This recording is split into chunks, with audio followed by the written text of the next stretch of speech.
ইসলামকে মাইনাস করে আমরা দুনিয়ার বুকেও যত সম্মান পেতে চেয়েছি, ইজ্জত পেতে চেয়েছি, উন্নতি লাভ করতে চেয়েছি, বাস্তবতা হলো মুসলমানরা ইসলামকে বাদ দিয়ে আখেরাত তো আখেরাত, দুনিয়ার মধ্যেও না কখনো পেরেছে উন্নত হতে, না কখনো পারবে উন্নত হতে, বরং ইসলাম ছেড়ে অন্য আদর্শের পেছনে যত ছুটবে, আরে আখেরাত তো আখেরাত, দুনিয়ার জীবনেও লাঞ্ছনা তাদেরকে আষ্টে পৃষ্ঠে জড়িয়ে রাখবে। আমাদের ইজ্জতের ফয়সালাও দুনিয়ার কারো হাতে হয় না, আমাদের জিল্লতির ফয়সালাও দুনিয়ার কারো হাতে হয় না। ইজ্জতের মালিকও একজনই, জিল্লতির মালিকও একজনই। তিনি যদি ইজ্জত দেন পৃথিবীর কেউ দমিয়ে রাখতে পারে না, তিনি যদি লাঞ্ছিত করেন জগতের মধ্যে মানুষ যতই এগিয়ে যেতে চাক কখনোই এগিয়ে যেতে পারে না। আজকের দুনিয়াতে অর্থ ব্যবস্থার মধ্যে সুদি লেনদেন জড়িয়ে যাওয়ার কারণে এবং রাজনৈতিক ক্ষেত্রে মুসলমান জিহাদ এবং মুজাহাদার পথ ত্যাগ করার কারণে তাদের উপর যে লাঞ্ছনা নেমে এসেছে, এটা কোনো নতুন কোনো ফতোয়ার বিষয় না।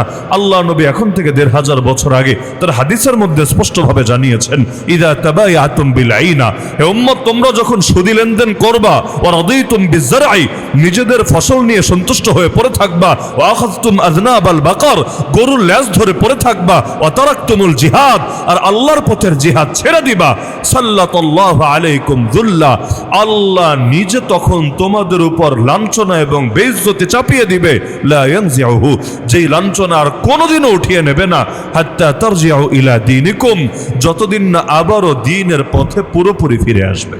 তাহলে আমাদের ইজ্জত কার হাতে? আমাদের জিল্লতি কার হাতে?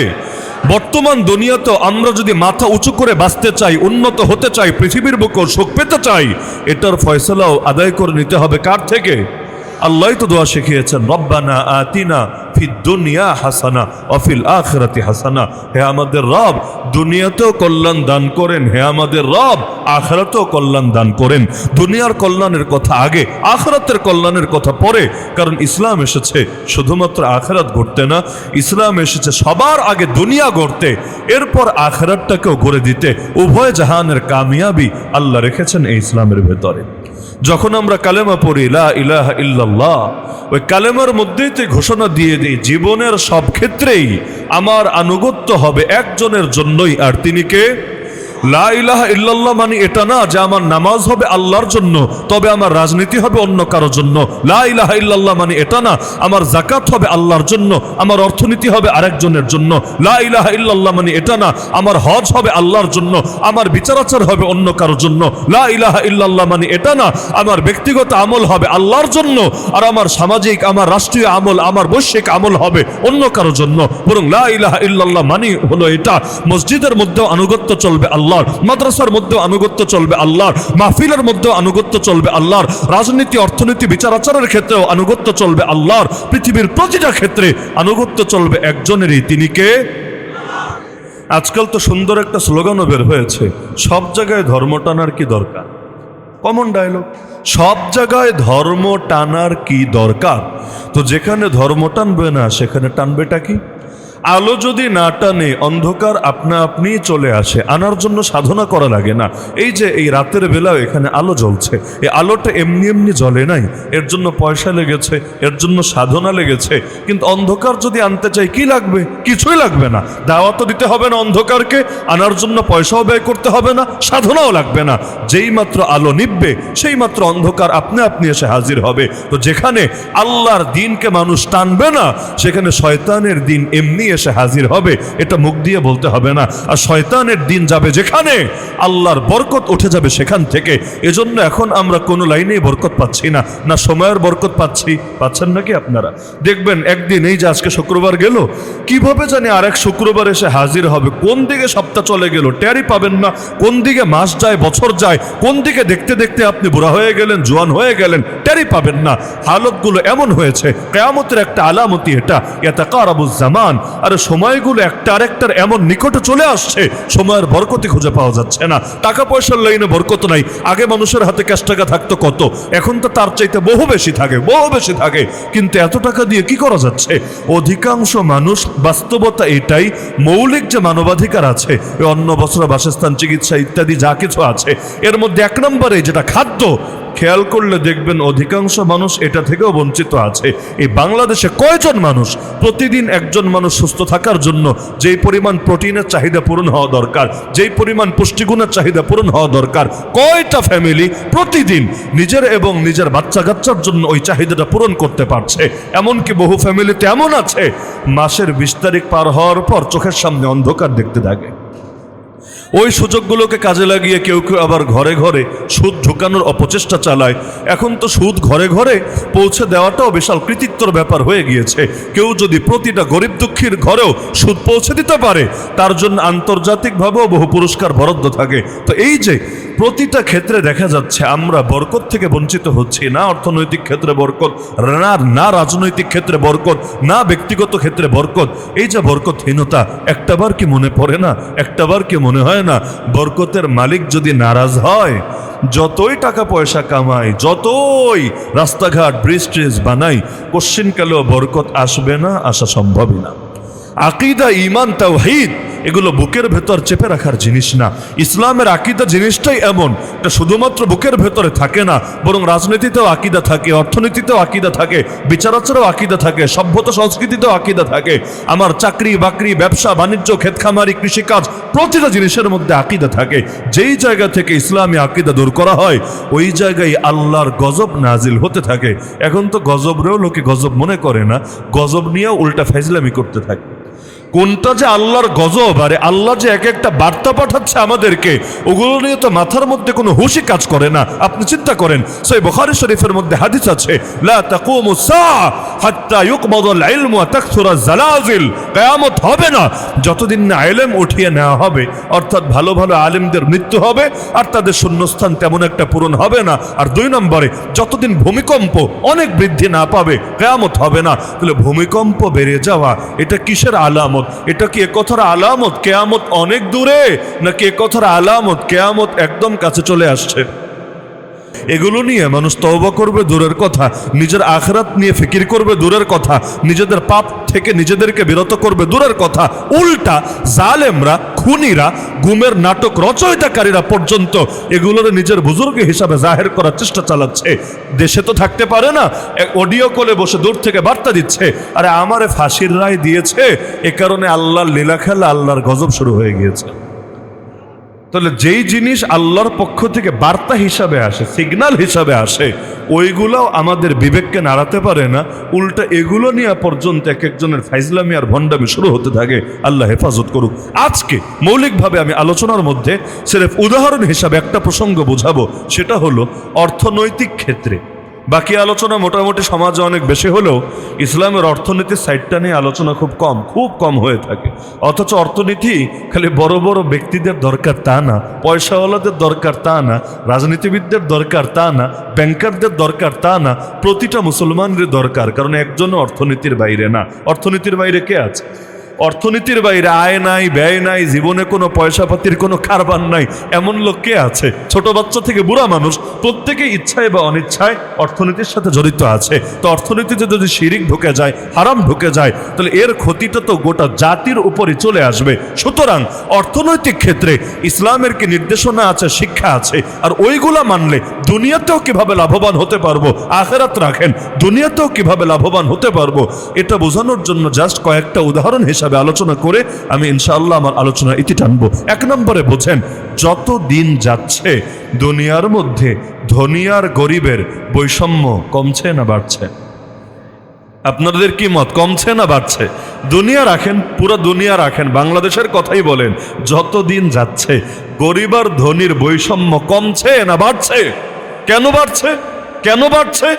এমনকি মজার বিষয় হলো, এখন তো বৈষম্যের বিরুদ্ধে দেশে অনেক কথাবার্তা হচ্ছে, বৈষম্যের বিরুদ্ধে আন্দোলন হয়ে বিগত সরকারের পর্যন্ত পতন হয়ে গিয়েছে। লেকিন যারা বৈষম্যের বিরুদ্ধে সারা বছর ফিল্ডে আছে, তাদের মধ্যেও কয়জন মানুষ সুদী অর্থ ব্যবস্থার বিরুদ্ধে কথা বলছে? অথচ সুদ মানেই বৈষম্য। সুদ যতদিন থাকবে বৈষম্য আরো বাড়বে, সুদ যত বৃদ্ধি পাবে সমাজে বৈষম্য তত বৃদ্ধি পাবে, গরিব আরো গরিব হবে, ধনী গুটি কয়েক ধনী, সব ধনীও না, ওই ওই বড় বড় পুঁজিপতিরা তারা আরো বড় পুঁজিপতি হবে। আমি যদি আল্লাহর নামে কসম খেয়ে বলি, পুরো বাংলাদেশে 95% মানুষের হাতে অত টাকা নাই, বাকি 5%-এর হাতে যত টাকা আছে, আমার কথা কি মিথ্যা হবে? আমার বাক্য বুঝতে পারছেন? পুরো বাংলাদেশে যত মানুষ আছে 95% এদের টোটাল আয় মিলায়, টোটাল সম্পদ মিলায় যা হবে, বাকি 5%-এর ইনকাম বা তাদের সম্পদের পরিমাণ এর চাইতে আরো বেশি হবে। কথাটাকে মিথ্যা বা ভুল হবে? কেন? বৈষম্য এতবার বাড়লো কেন? আরে দেহের মধ্যে রক্ত যদি কোনো একটা জায়গায় জমে যায় না অনেক সময়, দেহের রক্তটা তো স্বাভাবিকভাবে প্রবাহিত হচ্ছে, রক্তটা যদি কোনো একটা জায়গায় জমে যায়, এদিকে শরীরের ভালো হয় না শরীর অচল হয়ে যায়? সম্পদ জিনিসটা এমন। সূরাতুল হাসর 28 নম্বর পারা, সূরা হাসর আয়াত নম্বর 7, আল্লাহ জানিয়েছেন কাইলা ইয়াকুনা দুলাতাম বাইনাল আগনিয়াই মিনকুম। ইসলামের নির্দেশনাই এটা, ইসলামের নীতি এটা, রবের শিক্ষাই এটা, কোরআনের বিধানই এটা। সম্পদ শুধুমাত্র একটা শ্রেণী, অর্থাৎ ধনী শ্রেণী, পুঁজিপতি শ্রেণী, বণিক শ্রেণী, বড়লোক শ্রেণী, এদের হাতে যাতে সীমাবদ্ধ না থাকে। সম্পদ যাতে রক্তের মতো প্রবাহিত হতে থাকে, ছড়িয়ে যায় মানুষের ভেতরে, একটা জায়গায় যাতে কুক্ষিগত না হয়ে যায়, একটা জায়গায় যাতে আটকে না যায়, না হলে গোটা সমাজের ভারসাম্য নষ্ট হবে এবং পৃথিবীর মধ্যে তারা চরম ক্ষতিগ্রস্ত হবে। আপনি চিন্তা করেন, সূরাতুল হাসরের 7 নম্বর আয়াতটাও বেশ লম্বা, ওই আয়াতের একটা মাত্র অংশ, অতি ক্ষুদ্র অংশ, কাইলা ইয়াকুনা দুলাতাম বাইনাল আগনিয়াই মিনকুম, বলতে কয় সেকেন্ড লাগে? 2-3 সেকেন্ড সর্বোচ্চ। এই এতটুকু আয়াতই যদি সমাজের মধ্যে আমল না চলে, পুরো কোরআন বাদ দেন, জাস্ট এতটুকু যদি সমাজে আমল না থাকে আর উল্টাটা সমাজে আমল থাকে, কি হবে? এটা বোঝার জন্য উদাহরণ টানতে হবে না, আজকের বাংলাদেশে যা হয়েছে তাই হবে।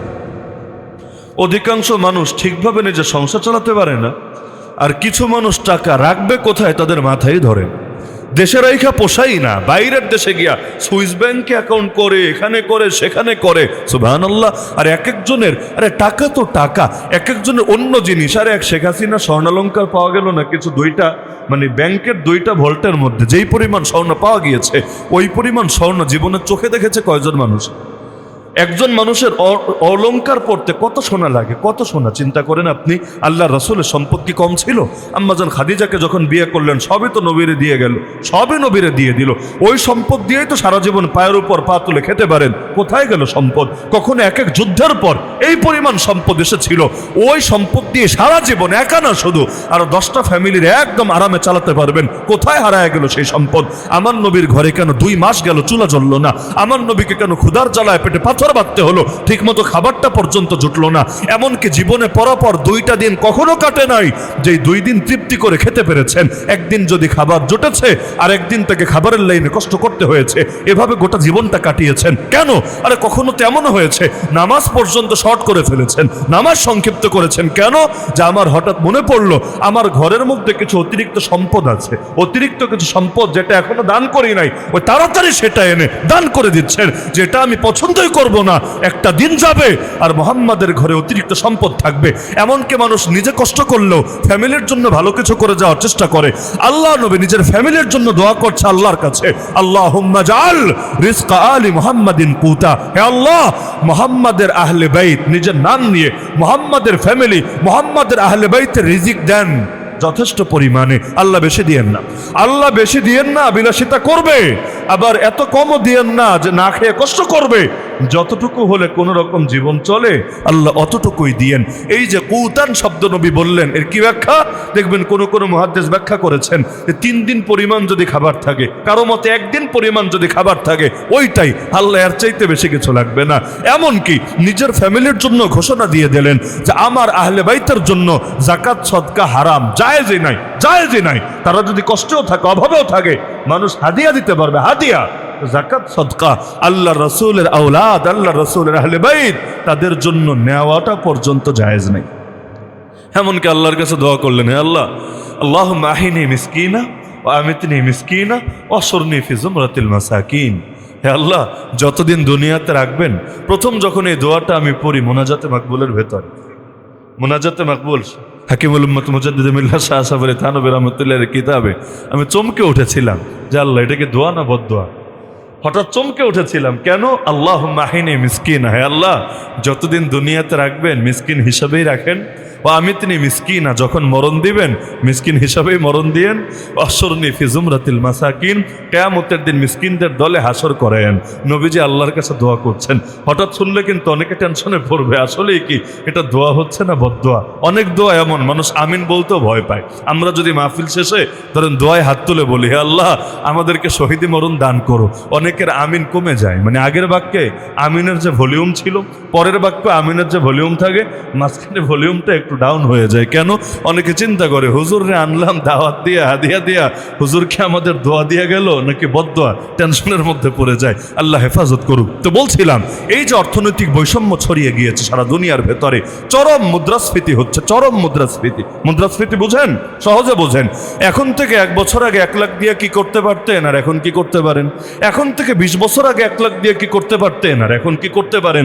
এমনকি যারা বিয়ে করেছেন 20-30 বছর আগে, 40 বছর আগে, 80-র দশকে, 70-এর দশকে, 90-এর দশকে যারা বিয়ে করেছেন, বউয়ের মোহর লিখেছেন কিন্তু এখনো দেন নাই।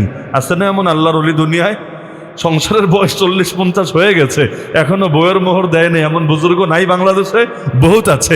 এমনকি বউ মোহর চাইলে আরো খোটা দেয়, তোমারে কি আমি খাওয়াই না, তোমারে কি আমি কাপড় চোপড় দেই না, তোমারে কি আমি চিকিৎসা করি না?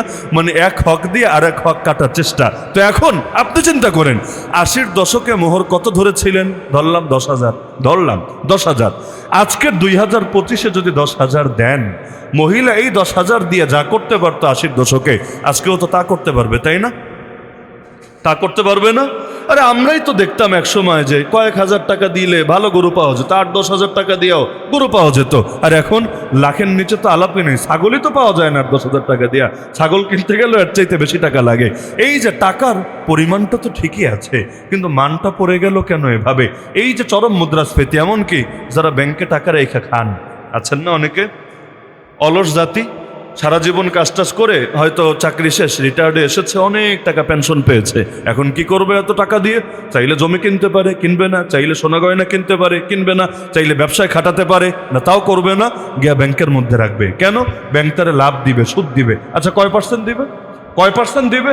যদি বলে 10% দিবে, যদি বলে 10% দিবে, 11% দিবে। আপনি শুধু একটু পত্রিকার পাতা উল্টালেই দেখবেন যে প্রতি বছর গড়ে মুদ্রাস্ফীতি কয় পার্সেন্ট হয়ে থাকে। দেখবেন যে 8%, কখনো 7%, কখনো 8.5% মুদ্রাস্ফীতি হয়েছে। মানে কি? যে আপনি যদি 1 লাখ টাকা রাখেন, বছর শেষে মনে করবেন এই কয় পার্সেন্ট টাকা হাওয়া হয়ে গিয়েছে। মানে দেখতে 1 লাখ আছে কিন্তু আসলে 1 লাখ নাই, কিছু টাকা চোরে নিয়ে গেছে। বলবেন চোর আসলো কিভাবে? এই চোর সেই চোর না, টাকার পরিমাণ তাই আছে কিন্তু জিনিস আর তাই নাই। যেমন শরীর বুড়া হলে যা হয়, শরীর তো আগেরটাই, নাকি চেঞ্জ হয়েছে শরীর? শরীর চেঞ্জ হয় নাকি? যে না হুজুর আগে প্যাট ছিল জাপানি প্যাট, এখন মেড ইন চায়না প্যাট আমাকে নতুন করে লাগিয়ে দেওয়া হয়েছে, এমন কিছু না। এই শরীর আগেরটাই, এই অঙ্গ আগেরটাই, কিন্তু ধীরে ধীরে কার্যকারিতা কমে যায় না? একইভাবে আমাদের টাকাগুলো এমন, ব্যাংকে রাখলে দেখবেন বছর শেষে 8% অটো নাই। কেন?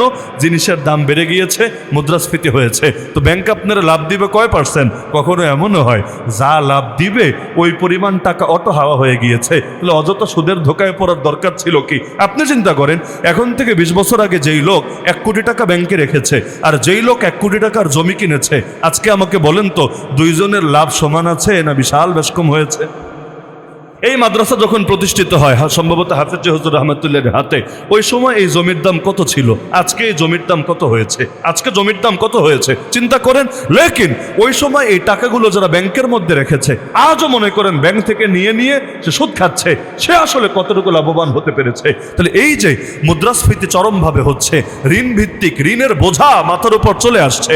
আপনার বাচ্চাটা এখনো জন্ম নিয়ে মায়ের দুধ খেতে পারলো না, তার আগেই নাকি ঋণী হয়ে গিয়েছে। প্রতি বছর দেখবেন পত্রিকায় লেখে এই বছর মাথাপিছু ঋণ এত টাকা। কিরে ভাই, আমার বাচ্চাটা এখনো মায়ের দুধই খেলো না, ও আবার বিদেশ থেকে টাকা নিল কবে? ওই আমেরিকা তো নামই শোনে নাই জীবনে, ও তো জাতিসংঘের নামই শোনে নাই, IMF এর নামই শোনে নাই, ও ঋণ নিল কবে? সিস্টেমটাই এমন, গোটা অর্থনীতিটা প্রতিটা মানুষকে ঋণের বোঝা তাদের কাঁধে এনে চাপিয়ে দিয়েছে। আবার ঋণ তো ঋণ, মাশাআল্লাহ, কর্জে হাসানা তো না, প্রতিটা ঋণের সাথে আবার সুদ যুক্ত আছে। সুদ প্রতি বছর বাজেট ঘোষণা দিলে দেখবেন বড় একটা অ্যামাউন্ট সুদ পরিশোধের জন্য বরাদ্দ রাখা হয়েছে। নাউযুবিল্লাহি মিন যালিক। ব্যক্তিগত পাপ করলে ব্যক্তিগত গজব আসে, আর জাতীয় পাপ করলে গোটা জাতির উপর গজব আসে। গোটা জাতির কাঁধের উপর যদি সুদের বোঝা থাকে, ওই জাতির উপর আমার আল্লাহর গজব যখন নামবে, কে বাঁচতে পারবে? কে বাঁচতে পারবে? তখন তো হুজুরেরও মরা লাগবে, সাধারণ লোকেরও মরা লাগবে। কারণ জমিনে গজব যদি চলে আসে, ওই সময় আর ভাগাভাগি হয় না। আর কিয়ামতের দিন আল্লাহ প্রত্যেককে তার ঈমান আমল অনুসারে প্রতিদান দেবে, লেকিন জমিনের মধ্যে সবাইকে মুসিবতে পড়তে হবে। এই যে সুদী অর্থ ব্যবস্থার উপর গোটা বাংলাদেশ দাঁড়িয়ে আছে, আমার কথা মিথ্যা হলে বললেন, এই সুদী অর্থ ব্যবস্থার উপর গোটা বাংলাদেশ যে দাঁড়িয়ে আছে, এখনো যে আল্লাহ গজব দিয়ে আমাদেরকে ধ্বংস করে নাই, এর জন্য হাজারবার আল্লাহ শুকরিয়া আদায় করলেও কম হবে। সুদের 70 গুণা সর্বনিম্ন গুণা যদি হয় নিজের আপন মায়ের সাথে জিনা করার সমান। সুদ মানে যদি হয় আমার আল্লাহর বিরুদ্ধে যুদ্ধ, যেমনটা সূরা বাকারায় আছে, ফাইল্লাম তাফআলু ফাযানু বিহারবিন মিনাল্লাহি ওয়া রাসূলি। আরে ওই সুদ একজন খেলেই তো সমস্যা, একজন খেলেই তো সমস্যা। সেখানে সুদ যদি পুরো রাষ্ট্রের অন্ধে অন্ধে ছড়িয়ে যায় এবং সুদের উপর গোটা দেশের অর্থনীতি দাঁড়িয়ে যায়, এমনকি এখন তো সুদ নিয়ে ওয়াজ করাটাও মনে হচ্ছে মুশকিল হয়ে যায়। কেন? কারণ সুদ নিয়ে কথা বললে অনেকে চিন্তা করে, হুজুর আবার অমুক সুদের মহাজনরে বোঝালো না তো, যিনি এখন জাতীয় নেতায় পরিণত হয়ে গিয়েছে। কারণ ঝামেলা ওই যার ভেতরে যা থাকে তার ভেতরে সেইটাই ফাল মারে। বাস্তবতা হলো সুদকে এখন আর পাপই মনে করা হয়নি সমাজের ভেতরে। কয়জন ব্যবসায়ী সুদী চুক্তির আওতা থেকে মুক্ত আছে? কয়জন? এমনকি লোন নিয়ে কাজ না করলে পদে পদে কি হারে হয়রানি করে, আর লোন নিয়ে সুদী চুক্তিতে কাজ করলে পুরো জীবনটা যায় তার জন্য সহজ হয়ে। তাহলে অর্থনীতির ক্ষেত্রে আমরা যদি ইসলামী নির্দেশনা বাদ দেই, আখেরাত তো আখেরাত, দুনিয়ার মধ্যেও আমাদেরকে ভোগান্তি পোহাতে হবে। সুতরাং যদি অর্থনৈতিক বৈষম্য দূর করতে চাই, শোষণ দূর করতে চাই, আমরা মুদ্রাস্ফীতিগুলোকে যদি নিয়ন্ত্রণে রাখতে চাই এবং জমিনের মধ্যে বরকত নিয়ে বাঁচতে চাই, তাহলে আল্লাহর প্রতিটা নিজাম অন্তত এই ক্ষেত্রে ফলো করতে হবে। এমনকি কোনো কাফের রাষ্ট্র, ইসলামী বাদ দেন, কোনো কাফের রাষ্ট্র যদি ভাবে আমরা কালেমা পড়ব না, তবে আমরা অর্থনৈতিক ক্ষেত্রে কোরআন যে নীতিগুলো দিয়েছে আমরা এগুলো প্রয়োগ করব, কালেমা পড়ব না, নীতিগুলো প্রয়োগ করব, অবশ্যই জমিনের মধ্যে তারা উন্নতি লাভ করবেই করবে। আমাদের ইমামরা লিখে গিয়েছে, কোনো কাফের বাদশা যদি ইনসাফ করে আর কোনো মুসলমান বাদশা যদি জুলুম করে, কাফের বাদশা কিন্তু সে শাসন করতে গিয়ে ইনসাফ করে, আর মুসলিম বাদশা শাসন করতে গিয়ে জুলুম করে, আমাদের ইমামরা লিখে গিয়েছেন আল্লাহ ওই কাফের বাদশার ক্ষমতাকে দীর্ঘস্থায়ী করবে, আর মুসলিম বাদশা যে জালেম তার ক্ষমতাকে জমিনের মধ্যেই ধ্বংস করে দেবে। তাহলে ইনসাফ, জুলুম, ইসলামের এই যে শিক্ষাগুলো, এগুলো এমন শিক্ষা, কেউ যদি কালেমা না পড়েও যদি এগুলো গ্রহণ করে জমিনের মধ্যে সে আগাবে। দরকার ছিল আমাদের থেকে সবাই শিখবে, কিন্তু আমরা এখন শিখি অন্যদের থেকে।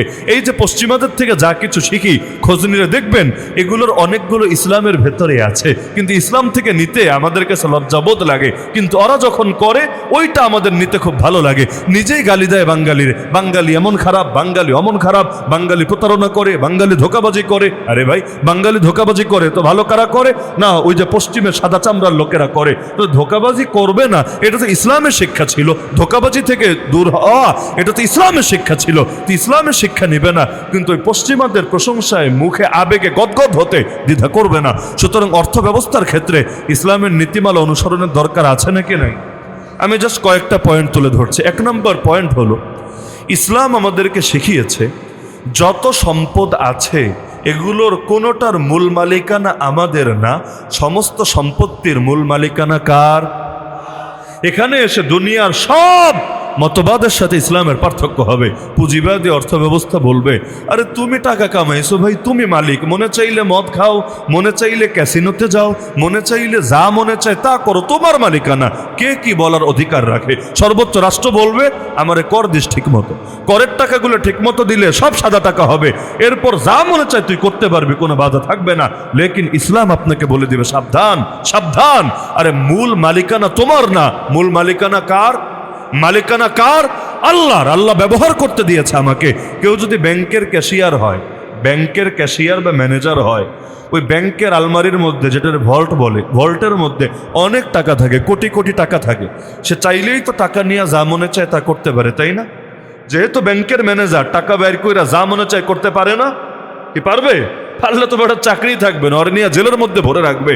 আর টাকা তার হাতে আছে, চাবিটাও তার কাছে আছে, তো যা মনে চায় করার সুযোগ নাই। এমনকি উল্টাপাল্টা করে কিনা দেখার জন্য অল টাইম ক্যামেরা লাগানো আছে, একদম আপনারে অল টাইম নজরদারিতে রাখবে। কেন? কারণ এই টাকাটা তোমার না, তোমাকে এখানে দায়িত্ব দেওয়া হয়েছে জাস্ট নিয়ন্ত্রণ করার জন্য, পরিচালনা করার জন্য। মাথায় রাখবেন, ইসলাম আমাদেরকে শিখিয়েছে আমাদের যত মাল আছে, জায়গা জমি বলেন, নগদ টাকা পয়সাই বলেন, সোনা গয়নাই বলেন, যা আছে এগুলোর একটার মালিকও আমরা না, মালিককে। এজন্য আল্লাহর শব্দ দেখেন, ওয়াতুহুম মিম্মালিল্লাহ, মিম্মালিল্লাহ আল্লাযী আতাকুম। গরিবদেরকে দান করবা আল্লাহর মাল থেকে, নিজের মাল থেকে না। গরিবদেরকে দান করবা আল্লাহর মাল থেকে, যেই মাল আল্লাহ তোমাদেরকে দান করেছে। বাক্যটা জটিল বাক্য না? আল্লাহ চাইলে বলতে পারে নিজের মাল থেকে গরিবরে দাও, না না, আল্লাহর মাল থেকে দিবা যেই মালটা আল্লাহ তোমাদেরকে দিয়েছে। একসাথে দুই কথাই স্মরণ করিয়ে দিয়েছে।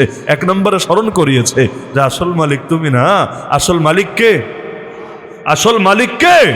এজন্য আল্লাহর হস্তে মাথায় রেখেন, এই যে মাদ্রাসায় টাকা দান করেন না, মসজিদে টাকা দান করেন না, গরিব দুঃখীরা টাকা দান করেন না, অনেকে এগুলোকে মনে করে অনুগ্রহ। এজন্য মাঝে মাঝে খোটাও দেয়। খোটা দেয় না? মাদ্রাসাগুলো আমাদের টাকায় চলে, মসজিদগুলো আমাদের টাকায় হয়ে থাকে, এভাবে খোটা দেয় না বিভিন্ন সময়। এমনকি ওই যে টঙ্গীর মাঠে একবার মারামারি হয়েছিল না, যে কোনো একটা ইস্যুকে কেন্দ্র করে মারামারি হয়েছিল না? এরপর এই হুমকিও কিন্তু আলেমদেরকে দেওয়া হয়েছিল, হুজুররা আপনাদেরকে কিন্তু টাকা দেব না, টাকা না দিলে খাবেন কেমনে, গরম গরম কথা বলবেন কিভাবে, সব কিন্তু এমনি যাবে সোজা হয়ে। কত ভাবে হুজুরদের যে খোটা দেয়, নাউযুবিল্লাহি মিন যালিক। ভাবটা এমন যেন এই সমাজের ধনী ব্যক্তিরা অনুগ্রহ করে গরিবদের উপরে, নাউযুবিল্লাহ। আরে ধনী গরিবের উপর অনুগ্রহ করবে কিভাবে? অনুগ্রহ করবে কিভাবে? যার যেটা হক তাকে সেটা না দিলে উল্টা বেটা তোরে না আরো শাস্তি পেতে হবে। আরেকজনের হক তাকে পৌঁছে দেওয়ার নাম ইনসাফ হতে পারে, এটারে ভিক্ষা বলে না, করুণা বলে না, অনুগ্রহ বলে না। যার যেটা প্রাপ্য তাকে সেটা দিতেই হয়, ওইটা না দিলে উল্টা জুলুম হয়ে যায়। কেউ যদি যাকাত না দেয় কি হবে? ওর সম্পত্তিকে জাহান্নামের আগুনে পুড়িয়ে তার গায়ে দাগ দেওয়া হবে। যেই সম্পদ, এই সম্পদই তো তুই কামাই করেছিলি কিন্তু আল্লাহর পথে দান করিস নাই। কোরআনে আছে, ওয়াল্লাযীনা ইয়াকনিজুনা আয-যাহাব ওয়াল ফিদ্দা, যারা খালি সোনা রূপা জমায়, ওয়ালা ইউনফিকুনাহা ফি সাবিলিল্লাহ, আল্লাহর পথে যাকাত সাদকা দেয় না, ফাবাশশিরহুম বিআযাবিন আলীম। হে নবী, আপনি ওদেরকে ভয়ঙ্কর যন্ত্রণাদায়ক আযাবের কথা শোনায় দেন। ইয়াউমা ইউহমা আলাইহা ফি নারি জাহান্নাম, জাহান্নামের আগুনে এই সম্পদগুলোকে পুড়িয়ে গরম করা হবে, উত্তপ্ত করা হবে। ফাতুকুয়া বিহা, এই যেখানে জায়গা পান বসেন, পরে এসে মাঝখানে ঢুকতে গিয়ে সবার মনোযোগ নষ্ট হয়। ফাতুকুয়া বিহা জিবাহুহুম ওয়া জুনুবুহুম ওয়া যুহুরুহুম, এরপর সেই সম্পদ দিয়ে তাদের কপালে, তাদের শরীরের সাইডে এবং তাদের পিঠের পেছনে দাগ দেওয়া হবে, নিজের সম্পদ দিয়ে দাগ দেওয়া হবে। আর বলা হবে, হাযা মা কানাসতুম লিআনফুসিকুম, এটাই সেই সম্পদ যা নিজের জন্য জমা করে রেখেছিলি। ফাযুকু মা কুনতুম তাকনিজুন, এবার নিজের জমা করা সম্পদের মজা নে দেখি, কত মজা নিতে পারিস নে দেখি। এমনকি ওই দুনিয়াতে কেউ যদি আরেকজনের জমিও মারে, কিয়ামতের দিন এটাকে আরো বহুগুণ বৃদ্ধি করে তার গলার সঙ্গে ঝুলাইয়া দেওয়া হবে। এবার তাবিজের মতো নিয়া এই জমি নিয়া তুই ঘোর, মজা নেই দেখি। তাহলে গরিবকে যে আমরা দিচ্ছি, আমি গরিবের উপর অনুগ্রহ করছি না গরিব আমার উপর অনুগ্রহ করছে? কথা বুঝছেন? আমাদের চিন্তা হলো আমরা গরিবের উপর অনুগ্রহ করছি, না না, আসলে গরিব আমার উপর অনুগ্রহ করছে। বলবেন কিভাবে? কিয়ামতের আগে একটা সময় এমন আসবে, জমিন বমি করে তার ভেতরে সব সম্পদ বের করে দেবে, যত গুপ্তধন, যত খনিজ সম্পদ, যত কিছু আছে সব বের করে দেবে। বের করার পরে তখন আর দুনিয়াতে কেউ গরিব থাকবে না, সবাই টাকাওয়ালা। রাস্তায় বের হলেই পয়সা, ওই পয়সার জন্য চাকরি বাকরিও লাগবে না, বের হলেই পয়সা। এখন চিন্তায় পড়বে যে টাকা তো কামালাম মাশাআল্লাহ, কিন্তু জাকাত তো দেওয়া লাগবে। 2.5% জাকাত না দিলে বাকি 97.5%ও তো আমার জন্য ক্ষতির কারণ হয়ে দাঁড়াবে। তাহলে জাকাত দিব কিভাবে? এখন খুঁজতে শুরু করবে, গরিব পায় কিনা, দেখবে গরিব নাই, নাই নাই, কোথাও নাই। লাস্টে গিয়ে তার চেনা জানা পরিচিত গরিবরে গিয়া বলবে, ওই বেটা তোর অনেক টাকার দরকার, নে আমার জাকাতের টাকাটা তুই রাখ। সে বলবে, ভাই 2টা দিন আগে আসলে না, 2 দিন আগে কি অভাবে কষ্ট করলাম, এখন তা আমাকে আল্লাহ এত দেওয়া দিয়েছে, জাকাত দিব কাকে আমি আর খুঁজে পাচ্ছি না। মানুষ পেরেশান হবে, হায় আল্লাহ জাকাত দিতে পারছি না, এখন আমার কি হবে। মাথায় রাখবেন যে ইবাদতের সম্পর্ক যার সাথে, ওই জিনিসের প্রতিও শ্রদ্ধা রাখা লাগে। নামাজের সাথে মসজিদের সম্পর্ক, মসজিদের সাথে কিসের সম্পর্ক? এই মসজিদ তো রাজনীতি করার জন্য বানানো হয়নি, এই মসজিদ তো আর ভোট চাওয়ার জন্য বানানো হয়নি। মসজিদের মূল কাজ কি? মসজিদের মূল কাজ কি? মসজিদ শব্দের অর্থই হলো সেজদা দেওয়ার জায়গা, মসজিদ সেজদা দেওয়ার জায়গা। তাহলে এই যে মসজিদের সাথে নামাজের সম্পর্ক, তাহলে নামাজকে মহব্বত করলে চলে না মসজিদেরও মহব্বত করা লাগে? মসজিদের সঙ্গে যদি কারো শ্রদ্ধার সম্পর্ক না থাকে, তার ইমানের কি হালত হবে। এমনকি আরশের নিচে আল্লাহ যাদেরকে ছায়া দেবে, এদের মধ্যে এক শ্রেণী হলো যাদের দিলটা মসজিদের সঙ্গে লেগে থাকে, রাজুলুন কলবুহু মুআল্লাকুম বিল মাসাজিদ। তাহলে দেখা যাচ্ছে যে মসজিদের সাথে নামাজের সম্পর্ক, ওই নামাজেরও যেমন শ্রদ্ধা করা লাগে, মসজিদকেও শ্রদ্ধা করা লাগে। হজের সাথে বাইতুল্লাহ শরীফের সম্পর্ক নাকি হজ দেশেও করা যায়? ওই দেওয়ানবাগের আখড়ায় গিয়া, আটরশির মাজারে গিয়া না, যায় না, বরঞ্চ সেখানে আল্লাহ তাআলার ঘরে বাইতুল্লাহ শরীফে হাজির হতে হয়। তো হজকে যেমনি ভাবে শ্রদ্ধা করতে হয়, ওই আল্লাহর ঘরকেও শ্রদ্ধা করতে হয়। শুধু বাইতুল্লাহ শরীফ বলেই কথা না, আরো যতগুলো শাআইর ইসলাম আছে, ইসলামের প্রতীক নিদর্শন আছে, ওমা ইউআযযিম শাআইরাল্লাহ ফাইন্নাহা মিন তাকওয়াল কুলুব। আল্লাহ বলে এগুলোকে যারা শ্রদ্ধা করে, এটা তাদের ভেতরে যে ঈমান আছে, তাকওয়া আছে, এর পরিচয়ক হবে। তাহলে যেই জিনিসের সাথে যার সম্পর্ক, ওই জিনিসের প্রতিও শ্রদ্ধা রাখা লাগে নাকি লাগে না?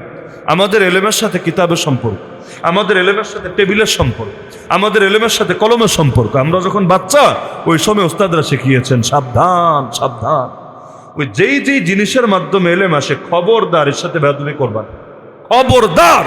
কলমের সাথেও যাতে বেয়াদবি না হয়, কিতাবের সাথেও যাতে বেয়াদবি না হয়। কাগজ কাগজ, আমি আমার শাইখ মুর্শিদকে দেখেছি, রাস্তা দিয়ে হেঁটে যাচ্ছে, সামনে কোনো কাগজ পড়া, মনে করেন কেউ মুড়ি খেয়েছে, চানাচুর খেয়েছে, ওই কাগজগুলো নিচে ফেলে দিয়েছে, এগুলো পর্যন্ত তিনি সংগ্রহ করে আলাদা জায়গা ছিল সেখানে নিয়ে রাখতেন।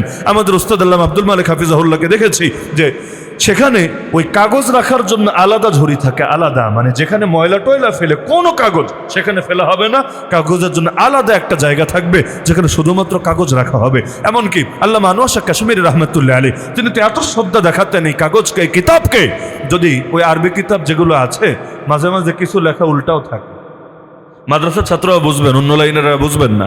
অন্য কিতাব তো সব একরকমই থাকে, কিন্তু মাদ্রাসার কিছু কিতাব এমন আছে, কিছু লেখে ডাইন দিয়া, কিছু লেখে উপর দিয়া, মানে জায়গা যেখানে পেয়েছে সেখানেই কাজ ছেড়ে দিয়েছে। আর আগে তো আর কম্পিউটার ছিল না, এগুলো ওই বাঁশ কলম দিয়া লিখতো। তো যেখানে জায়গা পেয়েছে ভেবেছে জায়গা খালি রেখে কি লাভ। তো কখনো এমন হয় কিছু লেখা উল্টা দিকে থাকে, উল্টা। আমরাও যেটা করি, কিতাবটা ঘুরায় আনি, কিতাবটা ঘুরায় আনি, ঘুরালে তো সোজা হয়ে যায়। কিন্তু আল্লামা কাশ্মীরি রহমতুল্লাহ আলী তিনি কিতাব না ঘুরায় নিজে ঘুরে যেতেন, টেবিলের এপাশ থেকে ওপাশে চলে যেতেন, যে আমার প্রয়োজন, আমি কিতাবকে কেন অসম্মানী করব, আমি নিজে গিয়ে ঘুরে যাব। তাহলে এই যে সম্মানগুলো আসবাবে এলেমের প্রতি দেখাতে হয় কেন? কারণ এলেমের সাথে সম্পর্ক আছে। তাহলে যেই জিনিসের সাথে যার সম্পর্ক, তার শ্রদ্ধা করতে হয় না অবজ্ঞা করতে হয়? তাহলে জাকাতের সম্পর্ক কি মসজিদের সাথে? জাকাতের সম্পর্ক কি বাইতুল্লাহ শরীফের সাথে? জাকাতের সম্পর্ক কি বই কলম অথবা টেবিলের সাথে? জাকাতের সম্পর্ক এই গরিবদের সাথে, জাকাতের সম্পর্ক এই গরিবদের সাথে। সুতরাং আমাকে বলেন, জাকাতকেও যেমনি ভাবে শ্রদ্ধা করা লাগে, এই গরিবদেরকেও কিন্তু শ্রদ্ধাই করা লাগে। এজন্য আল্লাহ বলে দিয়েছেন, লা তুবতিলু সাদাকাতিকুম বিল মান্নি ওয়াল আযা। কখনো খোটা দিয়ে, ওই অনুগ্রহ করে খোটা দেয়, কখনো খোটা দিয়ে বা কষ্ট দিয়ে নিজেদের দান সৎকাগুলোকে বরবাদ করে দিও না, নাহলে টাকাও যাবে, সব তো পাবাই না, উল্টা কবিরা গুনাহ হবে। কেন কবিরা গুনাহ হবে? এই যে মুসলমানের দিলে কষ্ট দিলা, আরে মুসলমানের সাথে হাসি মুখে কথা বললো, আমল নামায় সৎকার নেকি লেখা হতে থাকে। মুসলমানের সাথে উত্তম কথা বললে, আর কিছু না, দুইটা সুন্দর সুন্দর কথা বললেও আমল নামায় সব লেখা হতে থাকে। আর আমার কোনো কথায়, আমার কোনো আচরণে মুসলমান ভাই কষ্ট পেলে আমার আমল নামায় কবিরা গুনাহ লেখা হতো। তাহলে গরিবকে কে শ্রদ্ধা করতে হয় না অবজ্ঞা করতে হয়? এজন্য মাথায় রেখেন, কখনোই গরিবদেরকে অবজ্ঞা করবেন না।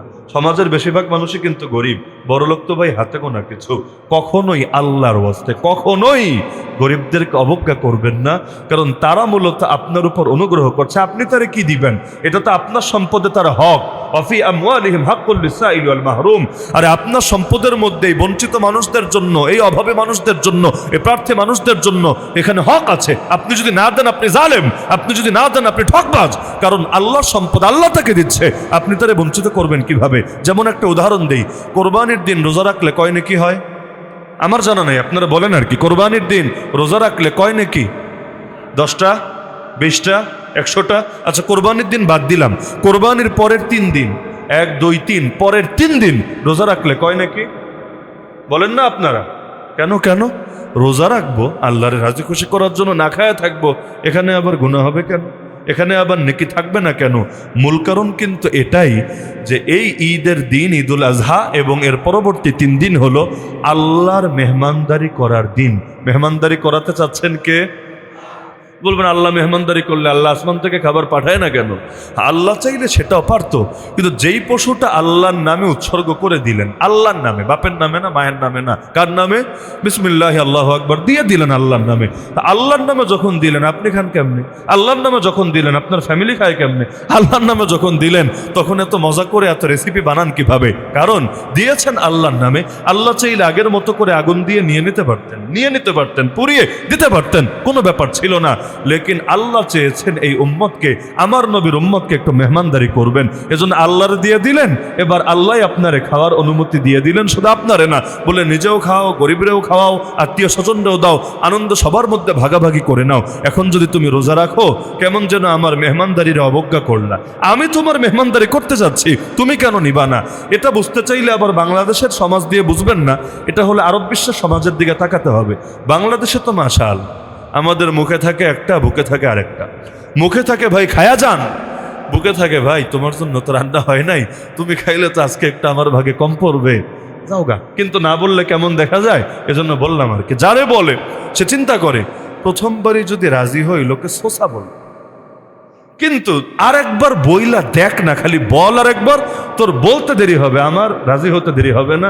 এখন যদি দেখেন আরেকবার বলে নাই, পুরো মনটা খারাপ করিস, প্রথমবারে রাজি হলে লস হতো না। এই তুলনায় আবার কলকাতার বাঙালিরা একটু ভদ্র আছে, এরা বলে খেয়ে এসেছেন না গিয়ে খাবেন, আর চাপাচাপের কিছু নাই, আসল কথাটাই খেয়ে এসেছেন না গিয়ে খাবেন। আমরা তো তাও অন্তত মুখে রাখি একটা, বুকে রাখি আর একটা। অধিকাংশ হালত এমন, আমাদের মেহমান আসলে অনেক সময় মনটা খারাপ হয়ে যায়। কাউকে যদি আমরা দান করি, এটা নিজেদের জন্য একটা আলাদা প্রেশার, আলাদা চাপ মনে হয়। অথচ আরব জাতির স্বভাব হলো, কাউকে যদি কিছু বলে হাদিয়া হিসাবে দিতে চায়, আর হাদিয়া তো দিতেই থাকে, সারাদিন দিতেই থাকে। অথবা মেহমানদারি হিসাবে কাউকে অফার করে, সে যদি বলে না না আমি নিব না, যেটা আমাদের স্বভাব আর কি, প্রথমবার বললে নিতে চাই না, চরম মাইন্ড করে। কেন? সে আমাকে অপমান করলো, ইনসাল্ট করলো। আমি বললাম, সে নিল না, তার মানে সে আমাকে উপযুক্ত মনে করছে না, আমার মেহমানদারিকে সে তার জন্য যোগ্য মনে করছে না। এটাকে অপমানের দৃষ্টিতে দেখে তারা খুব কষ্ট পায়। কখনো এমন হয় সম্পর্ক নষ্ট হওয়ার অবস্থা তৈরি হয় শুধুমাত্র একদিন এই মেহমানদারি না গ্রহণ করার কারণে, হাদিয়া না গ্রহণ করার কারণে। তা আল্লাহ রাব্বুল আলামিন তিনি চাচ্ছেন বান্দাকে মেহমানদারি করবে। এখন বান্দা যদি রোজা রাখে, এ থেকে আল্লাহর সম্মান দেখানো হয় নাকি আল্লাহর প্রতি বেইজ্জতি দেখানো হয়? তাহলে এই সমস্ত কারণে তো গরিবকে যে সম্পদটা দিবেন, ভাই এটা তো আপনার সম্পদে গরিবের হক। যার যেটা হক তাকে সেটা দেওয়ার নাম ভিক্ষা না, করুণা না, অনুগ্রহ না, বরঞ্চ নিজেরা জাহান্নামের আযাব থেকে রক্ষা করা এবং নিজেকে দুনিয়া এবং আখিরাতের বিপদ বালা মুসিবত থেকে হেফাজত করা। কারণ জাকাত দিলে খালি আখিরাতের লাভ তা না, দুনিয়ারও লাভ। রিবা আর জাকাত আরবি দুইটা শব্দ। রিবা বলতে আমরা বুঝি সুদ। রিবা মানে হলো, সুদের ব্যাখ্যা আমি পরে যাই। জাকাত, জাকাত শব্দের শাব্দিক অর্থই হলো বেড়ে যাওয়া। জাকাত শব্দের অর্থ কি? জাকাত শব্দের অর্থ কি? কিন্তু আসলে জাকাত দিলে কমে না। মানে স্বাভাবিকভাবে যদি দেখি, আমার কাছে 100 টাকা ছিল আর এই টাকা আপনারা দিলাম, আমারে বলেন তো একটু অঙ্ক কইরা, যোগ বিয়োগ কইরা, আমার কি বাড়লো না কমলো? দুনিয়া সবাই বুঝবে আসলে কমেছে। আগে ছিল 100, এখন আছে 97.5, কমেছে না? সবাই বোঝে, সবাই, না বোঝার কি আছে, কমেছে। তা আল্লাহ নাম দিবে কমা, কিন্তু আল্লাহ নাম দিয়েছে বাড়া। জাকাত শব্দের অর্থই হলো বাড়া। আরবিতে কি শব্দের আকাল পড়েছে? আল্লাহ কেন এটার নাম জাকাত রাখতে গেলেন? অন্য কোনো নাম রাখলেও তো পারতেন। চিন্তার বিষয় না? আমার কমলো আর আল্লাহ নাম দিয়েছেন বাড়লো। আরে ভাই জিনিসটা কেমন? এটা যদি বোঝেন, ইসলামের গভীর একটা দর্শন, ফিলোসফি আপনি বুঝে ফেলতে পারবেন। তার মানে জাকাত দিলে চর্মচোখে দেখা যায় কমেছে, কিন্তু এই বড়ই গাছ যেমন ফলন হওয়ার পরে ডাল কেটে দেয়, ডাল কেটে দিলে, আমি নিজেও ছোটবেলায় আমার খুব মায়া হতো, একবার দেখলাম যে বড়ই গাছে ফল ধরেছে, ফল পাড়ার পরে ডালগুলো কেটে দিল। ছোট মানুষ হিসাবে আমার খুব কষ্ট লাগলো, আরে করে কি গাছটা দিল ফল, গাছটা দেয় কোপানি, এটা কোনো কাজ হলো? কিসের বিনিময়ে কি দিল? লাস্টে দেখলাম না না, লস হয় নাই, পরের বছর ফলন আরো বেড়ে গেল, আরো ভালো হলো। সিস্টেমই এটা। আপনি যদি তাকে একটু কেটে দেন তাহলে পরবর্তীতে সেটা আরো ভালো হবে। এই যে চা পাতা খান আপনারা, আমাদের সিলেটের চা পাতা খান না আপনারা? চা পাতা যে খান, দেখবেন প্রতি বছর আপনি যদি ওই বৃষ্টির সিজনে যান দেখবেন নতুন নতুন পাতা দেখা যাচ্ছে। আবার যদি শীতকালে যান দেখবেন কি রে, গাছগুলোরে দেখে মেরে ফেলেছে একদম পুরো কেটে কেটে, গাছ আর বড়ই হতে পারে না। চা গাছ কিন্তু এমনি অনেক বড় হয়, তো বড় হতেই দেয় না কেন? এটারে কোপায় কোপায় কেটে কেটে সাইজ মতো রাখে কেন? সিস্টেমই এটা। যদি এইটা ওই রকম হয়ে যায়, আপনারা চা খাওয়া লাগবে না, চায়ের দোকানের আড্ডা মারা লাগবে না, সিস্টেমই এটা। তাহলে জাকাত দিলে আসলে 2.5% কমছে, কিন্তু আল্লাহ রাব্বুল আলামিন ওই বড়ই গাছের মতো দুনিয়ার মধ্যে আপনারে অন্তত 10 গুণ বাড়ায় দিবে। অপরদিকে সুদ বাড়ছে, আসলেই তো বাড়ছে। আগে ছিল 100 টাকা, এখন হয়ে গেল 110 টাকা, বেড়ে গেছে না? আসলেই বেড়েছে, কিন্তু আসলে বাড়ে নাই, কমেছে। এই যে মুদ্রাস্ফীতি হয় না, প্রতি বছর টাকার দাম কমে আরো কমে আরো কমে, এর অন্যতম কারণ এই সুদ। এই সুদী ব্যবস্থা যতদিন থাকবে এই ঝামেলাই হতে থাকবে। কেন ঝামেলা হবে? এখানে দেখা যাবে আসলে অনেক বাড়ছে, কিচ্ছু বাড়ে নাই, পুরো ফাঁকা। অনেক মানুষ আছে রোগ হলে ভেতরে পানি জমে দেখা যায় মোটা হয়ে গেছে, দেখলে মনে হবে কি বডি বিল্ডার নাকি, অনেক সুস্বাস্থ্যবান নাকি, আসলে কিছু না, পুরোটা ফাঁকা। মানুষের ফসকা পড়লে কি হয়, উঁচা হয়ে গেছে, মনে হবে গোশতের টুকরা মনে হয় বেড়েছে, আরে কিছু না, ভেতরে কিচ্ছু না, জাস্ট পানি আছে। একইভাবে এই সুদ দিয়ে গর্ব করা যায় আমাদের জিডিপি এত হয়েছে, আমাদের অর্থনীতি এত টাকা পৌঁছেছে, এগুলো গর্বই করা যায় হাসিনার মতো, লেকিন বাস্তবতা হলো এই গর্বের 2 পয়সা দাম থাকে না। আরে পেটে যদি ঠিকমতো খাবার না থাকে, তোমার জিডিপির গল্প শুনে কি করব? আরে আমার মৌলিক চাহিদা যদি পূরণ না হয়, আমার মৌলিক চাহিদা যদি বাকি থেকে যায়, সেই ক্ষেত্রে তোমার উন্নতির গল্প কি আমি ভেজে ভেজে খাবো? ওই পূর্ণিমার রাতে যেমন হয় যে আকাশে তো চাঁদ দেখা যাচ্ছে, লেকিন পেটে যদি ভাই খাবার না থাকে, আকাশের চাঁদরেও একটা আস্ত রুটির টুকরা মনে হতে থাকে। এটাই হলো বাস্তবতা। তাহলে সুতরাং এজন্য আল্লাহ, আমি খুতবার মধ্যে এই আয়াতটা পড়েছি, আল্লাহ বলেন ওমা আতাইতুম মির রিবা লিয়ারবু ফি আমওয়ালিন নাস, যত সুদ তোমরা দাও বাড়ার জন্য, ফালা ইয়ারবু ইনদাল্লাহ, আল্লাহর দৃষ্টিতে এটা বাড়ে না, বাড়া সম্ভব না। কেমনে বাড়বে? বাড়া সম্ভবই না। ওমা আতাইতুম মিন যাকাতিন তুরিদুন ওয়াজহাল্লাহ, আল্লাহরে খুশি করার জন্য যত যাকাত দাও, ফাউলাইকা হুমুল মুদাইফুন, এগুলো বাইরে যায়, আল্লাহই বাড়ায় দেন। তাহলে বলছিলাম যে আমাদের যত সম্পদ, এই সম্পদের মূল মালিক কারা? আমরা। মূল মালিক কে? আমার নিজের মালিকই তো আমি না, সম্পদ রাখে না। আমার চোখের মালিক, আমার কানের মালিক, আমার জবানের মালিক। আরে আমার চোখের মালিক আমি হলে যা মনে চায় দেখতে পারতাম, কি সমস্যা? আমার জিনিস দিয়ে আমি যা মনে চায় দেখবো, পারি তো না? আল্লাহ বলে দিয়েছেন পর্নারীর দিকে তাকাবা না, এটার দিকে তাকাবা না, ওটার দিকে তাকাবা না। কেন? মালিক তো আমি না।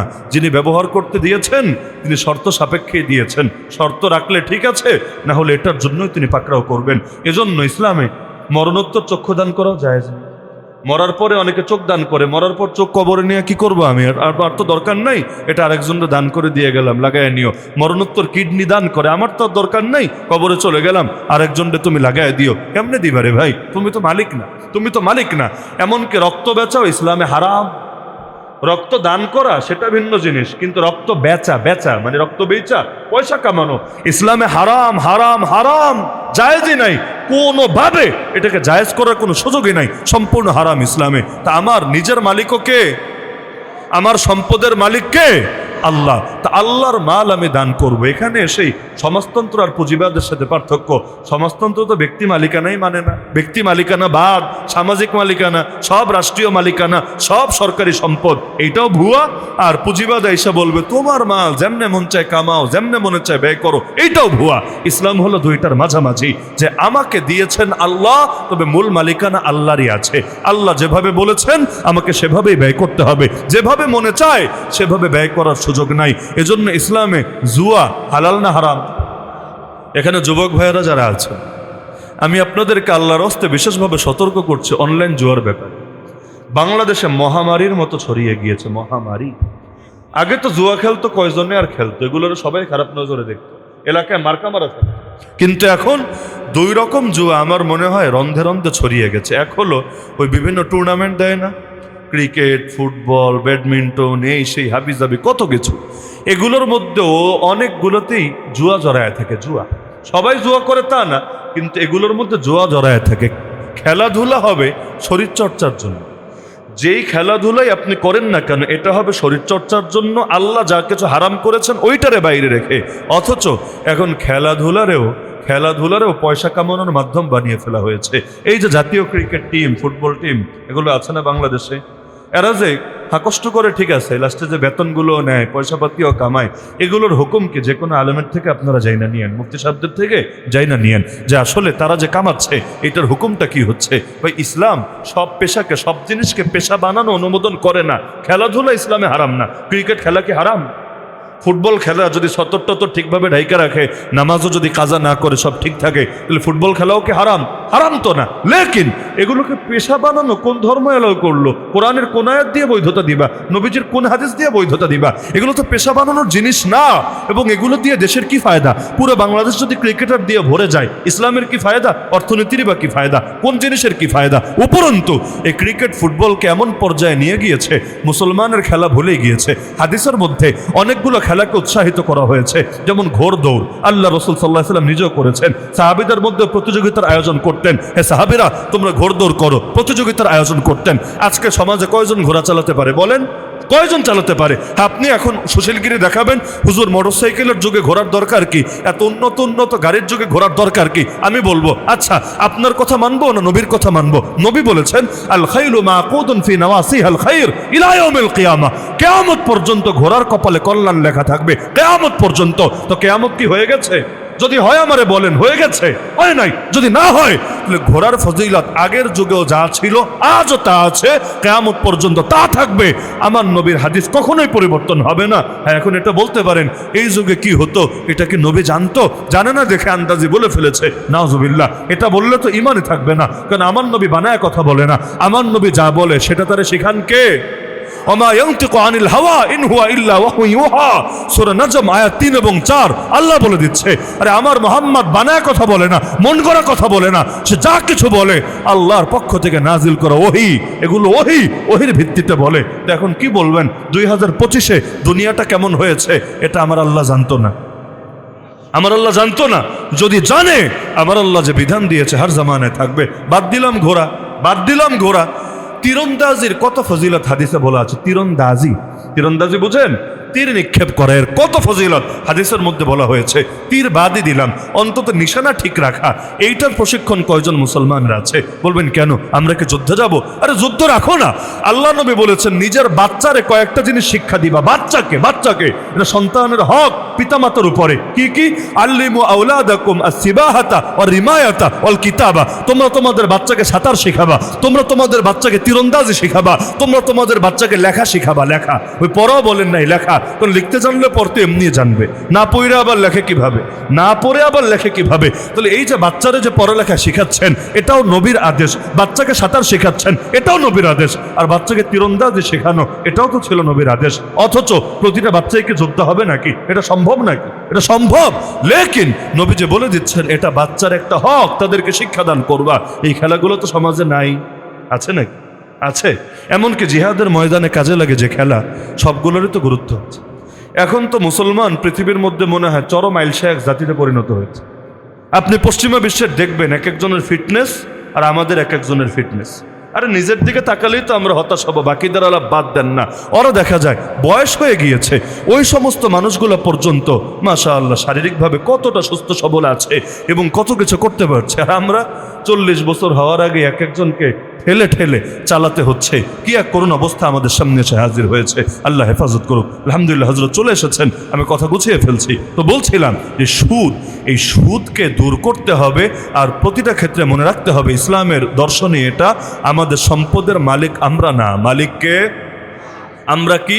ওই ম্যানেজার, ট্রাস্টি, আমানতদার। আমাদের কাজ হলো আল্লাহ যেভাবে বলেছেন সেভাবে ব্যবহার করতে থাকা।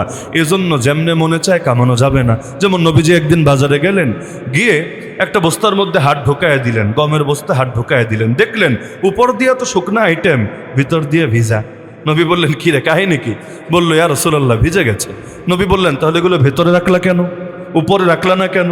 উপর দেখে কেউ যদি কেনে, ধোকা তো খাবেই।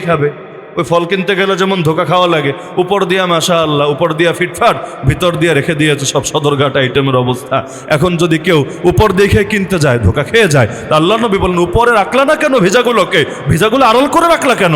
মান গাশশানা ফালাইসা মিন্না। আরে শোনো সাহাবী, যে আমাদেরকে ধোকা দিবে সে আমার উম্মত বলেই পরিচয় দেওয়ার যোগ্যতা হারিয়ে ফেলবে, সে আমার উম্মতি না। তাহলে ধোকাবাজি করে সম্পদ কামাই করা যাবে না, জুয়া খেলে সম্পদ কামাই করা যাবে না, সুদের মাধ্যমে সম্পদ কামাই করা যাবে না, বরঞ্চ আল্লাহর নিজাম যেভাবে আছে ওইটাকে ঠিক রেখে সম্পদ অর্জন করতে হবে। যদি মুসলমান এগুলো নীতি ঠিক রাখে, ফায়দা খালি আখেরাতে হবে না, দুনিয়ায় হবে। আমার মজা লাগে, বাংলাদেশে ব্যবসায়ীদের মাথায় কি ঢুকেছে আল্লাহ ভালো জানে। দিন শেষে সব গালি খায় শুধু রাজনীতিবিদ নেতারা, কিন্তু রাজনীতিবিদরা কি করে? রাজনীতিবিদরা যা করে ব্যবসায়ীরা ওইটার চাইতে কম অপরাধ কোথায় করে? ব্যবসায়ীরা তো সারাদিন বিষ খাওয়ায় আমাদের। কষ্ট নিয়েন না, সব ব্যবসায়ী না, কিন্তু আমাদের খাবারে যত ভেজাল, এগুলো কয়টা পলিটিশিয়ানরা ঢুকিয়েছে আর কয়টা বিজনেসম্যানরা ঢুকিয়েছে। এমনকি মজার বিষয় হলো, নিজে এক খাবারে বিষ ঢুকাচ্ছে, ওই লোকও তো আবার আরেক খাবার কিনতে বাজারে যেতে হচ্ছে, সে আবার আরেকজনের আরেকটা বিষাক্ত খাবার কিনে ওইটা ঠিকই খাচ্ছে। এমনকি ওষুধে পর্যন্ত ভেজাল ঢুকেছে। কই যাবেন রে ভাই? বিষের মধ্যেও পর্যন্ত ভেজাল ঢোকার রেকর্ড বাংলাদেশে আছে। সুইসাইড করার জন্য বিষ খেয়ে এখন অপেক্ষায়, আজরাইল আসে না কেন, আসে না কেন, আসে না কেন, লাস্টে পেরেশান, হায় রে মরলাম না কেন, কাহিনী কি? পরে টেস্ট মেস্ট করে দেখে, আরে বিষের মধ্যেও ভেজাল ঢুকেছে, মরতে চাইও মরার সুযোগ নাই। আল্লাহ হেফাজত করুক আমাদেরকে। সুতরাং এই যতদিন পর্যন্ত অর্থনৈতিক ক্ষেত্রে আল্লাহর নির্দেশ ফলো না করা হবে, আখেরাত তো আখেরাত, দুনিয়ার মধ্যেও আমাদেরকে পদে পদে পদে পদে জুলুমের শিকার হতেই হবে। সুতরাং আসেন, আগামীর বাংলাদেশকে তো নতুনভাবে গড়ার স্বপ্ন সবাই দেখছেন, বৈষম্য মুক্ত এক বাংলাদেশ করবেন, ভালো কথা। আসেন সবার আগে সুদের বিরুদ্ধে আওয়াজ তুলি, আসেন সবার আগে জুয়ার বিরুদ্ধে আওয়াজ তুলি, আসেন সবার আগে ধোঁকাবাজির বিরুদ্ধে আমরা আওয়াজ তুলি, আসেন সবার আগে এই যে চরমভাবে, এমনকি এখন তো ওই কষ্ট করে আর টাকা কামানো লাগে না, কল্পনা কইরা কইরাও টাকা বাড়ানো যায়। ওই ব্যাখ্যাগুলোতে আমি আর যাব না। এমনকি ওই মানুষ তো মুনাফা আর সুদেরও একাকার বানায় ফেলায়। সুদের ক্ষেত্রে কি হয়? পয়সায় বাচ্চা দেয়, 100 টাকা ছিল 110 টাকা হয়েছে। মুনাফার ক্ষেত্রে কি হয়? পণ্য কেনে, কষ্ট করে, এরপর সেখান থেকে টাকা এসে হাজির হয়। এখন সুদে এমন মজা পেয়ে গিয়েছে, আমার তো ধারণা আর কিছুকাল স্বাভাবিক গতিতে দেশ চললে ওই দেশের জিডিপি যা আছে এর চাইতেও বেশি টাকা ওই ব্যাংক মালিকদের হাতে গিয়ে জমা হবে, এদের হাতে এই পরিমাণ টাকা গিয়ে জমা হবে। পৃথিবীর কোনো কোনো দেশে এমন আছে, পরবর্তীতে এরাই সারা দুনিয়াটাকে নিয়ন্ত্রণ করবে। ইহুদিরা যেমন পয়সা দিয়া আমেরিকারে পর্যন্ত নিয়ন্ত্রণ করার চেষ্টা চালায়, সারা দুনিয়ার যারে মনে চায় কিনে ফেলার চেষ্টা চালায়। সুতরাং আমাদেরকে অর্থনৈতিক ক্ষেত্রে ইসলামী নীতি ফলো করা লাগবে নাকি লাগবে না? লাগবে নাকি লাগবে না? তাহলে আমার মূল আলোচনা শুধু অর্থনীতি নিয়ে না, এটা জাস্ট একটা উদাহরণ হিসাবে আনলাম। মূল পয়েন্ট ছিল লা ইলাহা ইল্লাল্লাহ শিক্ষা জীবনে যেখানে ছাড়বো সেখানে দুনিয়ার জীবনেও অশান্তিতে পড়বো, আর লা ইলাহা ইল্লাল্লাহ যেখানে যেখানে ধরবো আখিরাত তো আখিরাত, দুনিয়ার মধ্যে আমরা মাথা উঁচু করে দাঁড়াবো ইনশাআল্লাহ। নাহনু কওমুন আ'আযানাল্লাহু বিল ইসলাম, আমরা সেই জাতি, এই ইসলাম দিয়ে আল্লাহ যাদেরকে সম্মানিত বানিয়েছেন। ফাইযা বিতাগাইনাল ইজ্জাতা বিগাইরিহি আযাল্লানাল্লাহ, এখন সেই ইসলাম বাদ দিয়ে বাকি যে জিনিসের মাধ্যমে ইজ্জত তালাশ করি না কেন, আর কোথাও ইজ্জত পাবো না।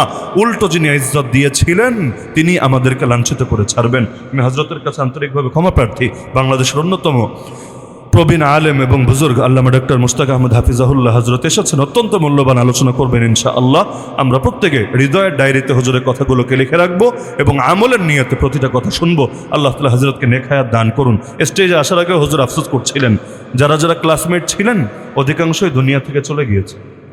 হুজুর আমার কাছেও বললেন যে আমার জন্য দোয়া করবা, আল্লাহ যাতে আমাকে উত্তম মৃত্যু দান করেন, খাতেমা বিল খায়র নসিব করেন। আমরা সবার আগে দোয়া করি আল্লাহ হুজুরকে বেশি থেকে বেশি নেক হায়াত দান করেন এবং যতদিন দুনিয়াতে আছেন ইসলামের জন্য সর্বোচ্চ খেদমত, যেটা তাকে অমর করে রাখবে ইতিহাসের পাতায়, এরকম সর্বোচ্চ খেদমত বেশি থেকে বেশি করে যাওয়ার তৌফিক দান করেন। এমনি আমরা এতিম হয়ে যাচ্ছি, গোটা জাতি এমনি এতিম। বাংলাদেশ যে হারে আলেম শূন্য হচ্ছে, গত 10 বছরে কয়জন হারালাম হিসাব করেন? গত 20 বছরে কত বেশি হারালাম চিন্তা করেন। এমনি শূন্যতা পূরণ হচ্ছে না, পুরো বাংলাদেশ খুঁজলে আসেই এখন কয়জন। এভাবে যদি একের পর এক যেতে থাকে, আগামী দিনে হালকে ধরবে, বড় ভয় লাগে। হ্যাঁ, কেয়ামত তো হওয়াই লাগবে, কেয়ামতের একটা আলামতে তো ধীরে ধীরে আলেম কমবে। সুতরাং এখনও যারা আছে আল্লাহ তাআলা সবার জন্য আমি সবসময় দোয়া করি আল্লাহ প্রত্যেককেই বেশি থেকে বেশি নেক হায়াত দান করুন এবং আল্লাহ যাকে যেই লাইনে বিশেষ যোগ্যতা দিয়েছেন ওই লাইনে বেশি থেকে বেশি কাজ করার তৌফিক দান করুন। আমিন। ওয়া মা আলাইনা